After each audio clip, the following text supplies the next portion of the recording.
अभिभावक बड़ी मुश्किल से अपना पेट काट करके अपने बच्चों को इस उम्मीद में पढ़ाते हैं कि एक दिन वो बच्चे अपनी प्रतिभा के दम पर सही जगह सही स्थान प्राप्त करके उनका और अपने परिवार का और अपने जीवन का भला करेंगे। लेकिन नतीजा क्या है? नतीजा ये है कि एक तरफ प्रधानमंत्री परीक्षा पर चर्चा करते हैं और देश की शायद ही कोई ऐसी परीक्षा हो जिस पर कोई प्रश्न चिन्ह नहीं खड़ा होता हो, कि एक बार फिर नीट के एग्ज़ाम पर, उसकी ट्रांसपेरेंसी पर और इसको कंडक्ट कराने वाली एजेंसी एनटीए पर प्रश्न चिन्ह खड़ा हुआ है। और ये प्रश्न हम नहीं उठा रहे हैं, ये प्रश्न सीबीआई के एफआईआर से उठा है। सीबीआई ने महाराष्ट्र में एक एफआईआर लॉन्च किया, उसमें 2 लोगों की गिरफ्तारी हुई, 3 लोग एब्सकॉन्डिंग हैं। जिन 2 लोगों की गिरफ्तारी हुई उनको बेल मिल चुका है और ये गिरफ्तारियां एंटी करप्शन एक्ट के तहत किया गया है।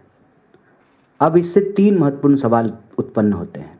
पहला, कि सीबीआई कह रही है कि इसमें एनटीए के कोई अधिकारी के संलिप्त होने की कोई संभावना नहीं है। प्रश्न ये है कि अगर कोई सरकारी अधिकारी संलिप्त नहीं है तो एंटी करप्शन के तहत एफआईआर क्यों किया गया है? अगर ये इंडिविजुअल क्राइम है तो फिर एंटी करप्शन एक्ट को क्यों इन्वोक किया गया है, उसका इस्तेमाल क्यों किया गया है? दूसरा, जब 3 लोग एब्सकॉन्डिंग हैं तो 2 लोगों को बेल कैसे मिल गई? और तीसरा, कि जिस तरीके का डिटेल्स स्टूडेंट के पेरेंट्स ने दिया है, जो मीडिया रिपोर्ट में आई है, क्या ये संभव है कि बिना किसी बड़े अधिकारी की संलिप्तता का इतना बड़ा गड़बड़ी जो है एग्जाम के अंदर हो? यह जो पूरा का पूरा परिस्थिति है उसमें देशवासियों को सोचने की ज़रूरत है। अभिभावक बड़ी मुश्किल से अपना पेट काट करके अपने बच्चों को इस उम्मीद में पढ़ाते हैं कि एक दिन वो बच्चे अपनी प्रतिभा के दम पर सही जगह सही स्थान प्राप्त करके उनका और अपने परिवार का और अपने जीवन का भला करेंगे। लेकिन नतीजा क्या है? नतीजा ये है कि एक तरफ प्रधानमंत्री परीक्षा पर चर्चा करते हैं और देश की शायद ही कोई ऐसी परीक्षा हो जिस पर कोई प्रश्न चिन्ह नहीं खड़ा होता हो।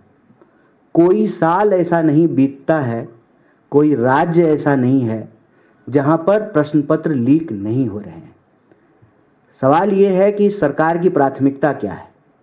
इस सरकार की प्राथमिकता केवल और केवल वीडियो बनाने की है। चाहे वो परीक्षा के नाम पे वीडियो बनाएं, चाहे कोई दुर्घटना हो जाए तब वीडियो बनाएं, उनको बस रील बनाने से मतलब है। इतना बड़ा सवाल खड़ा हो रहा है और हर साल नहीं, बहुत भारी मन से हम आपके बीच में आकर के ये बात रख रहे हैं।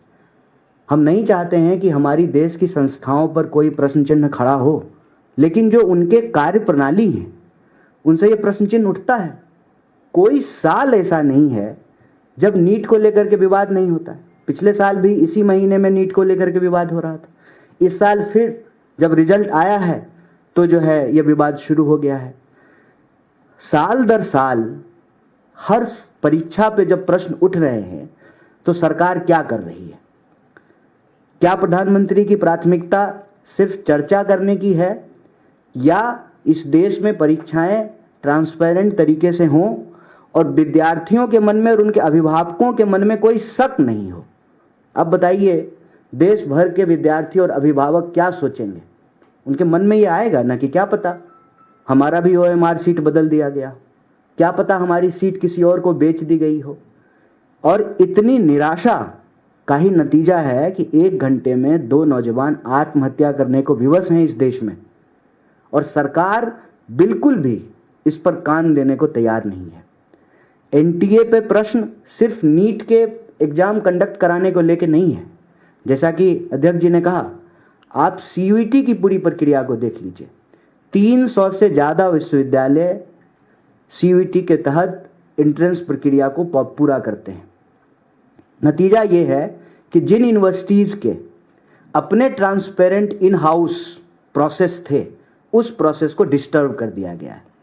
और ये करने के लिए उनको मजबूर किया गया है कि आपको यूजीसी से ग्रांट तभी मिलेगा जब आप सीयूईटी के तहत जो है अपने यहाँ एडमिशन करवाएंगे। और दिल्ली विश्वविद्यालय जैसे प्रतिष्ठित विश्वविद्यालय को इससे समस्या ये हो रही है कि अभी कल एग्जाम खत्म हुआ है और फिर जो है जुलाई में नया सेशन शुरू हो जाएगा।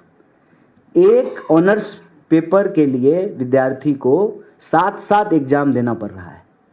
जो एग्जाम दिल्ली यूनिवर्सिटी का मई में कंडक्ट हो जाता था, कंप्लीट हो जाता था, इस जून की तपती गर्मी में जो है उनको एग्जाम देना पड़ रहा है। और आप एग्जामिनेशन हॉल की स्थिति जाकर के देख लीजिए, पंखा नहीं है, कूलर नहीं है, एग्जाम देते देते विद्यार्थी बेहोश हो रहे हैं, फेंट हो रहे हैं।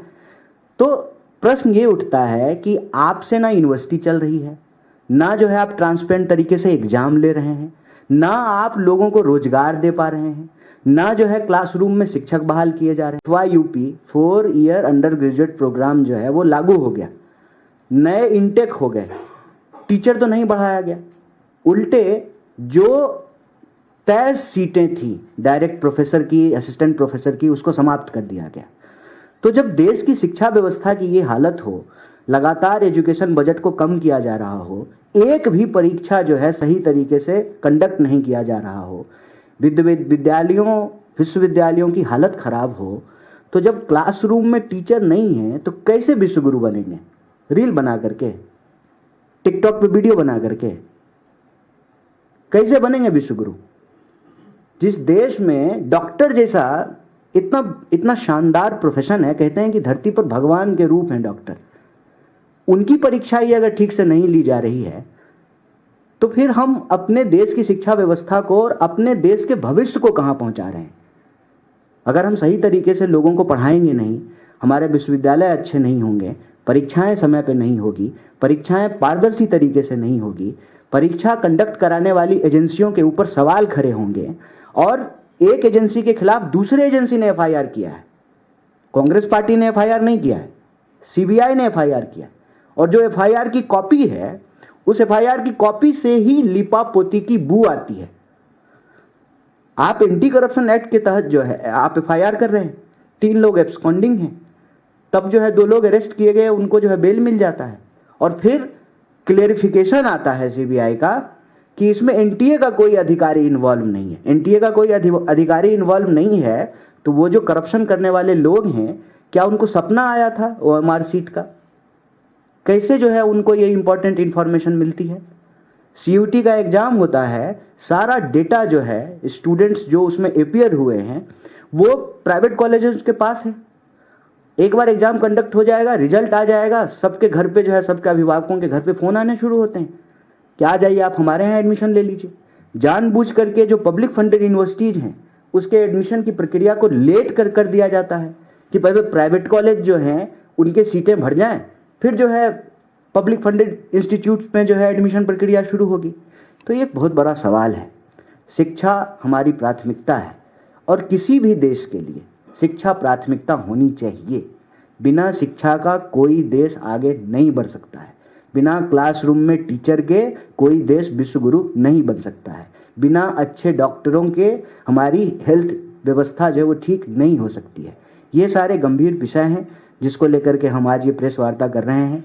और मुझे पूरी उम्मीद है अपने देश की मीडिया से, आप लोकतंत्र के प्रहरी हैं, आप इस गंभीर विषय को जरूर उठाएंगे और जो प्रश्न चिन्ह सीबीआई के एफआईआर से पैदा हुआ है वो आप हमारी बात को सरकार तक लेकर जाएंगे। बहुत बहुत धन्यवाद।